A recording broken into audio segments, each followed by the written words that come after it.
Olá, meu nome é Marcelo Rochat e eu sou um pintor especializado em tinta a óleo. Eu faço retrato de pessoas e plein air, mas o tema principal das minhas obras são os pets. Eu já produzi centenas de telas que estão espalhadas com colecionadores particulares na Europa, América e Ásia. E eu passei muitos anos atuando como executivo de TI. Depois de reencontrar um desenho que eu fiz sem pretensões, eu decidi estudar pintura a óleo primeiro no Brasil, no Plein Air Studio, e depois na Art Studio League of New York. Para mim, a pintura a óleo não está relacionada com certo ou errado, mas sim a melhor forma de se expressar com a sua técnica.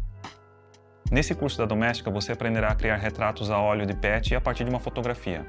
E o seu projeto final será pintar um deles, e no meu caso será um cachorro. Primeiro eu vou apresentar o método alla prima ou molhado sobre molhado, além de falar do conceito de dualidade e elementos para enriquecer o seu repertório. Veremos paleta de cores e faremos o exercício da esfera de pelo para entender diferentes cores de pelagem e conceitos de profundidade. Também veremos alguns aplicativos que vão ajudar no processo da pintura e eu darei dicas de como escolher a melhor foto de referência. Daí eu vou detalhar como usar o grid para fazer o desenho, nós vamos fazer juntos também um estudo de cores e mãos à obra. Começaremos a pintar as áreas mais escuras da nossa referência, depois as áreas de sombra e de luz. Pintaremos o background de forma a adicionar profundidade à obra e daremos os últimos retoques. Por fim, eu explicarei como envernizar o trabalho e como ele pode ser apresentado de forma física e virtual.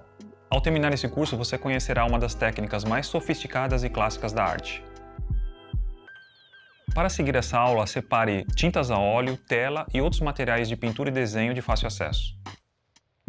Aprenda a utilizar a beleza e a expressividade da tinta a óleo para registrar os ângulos mais emocionantes dos pets.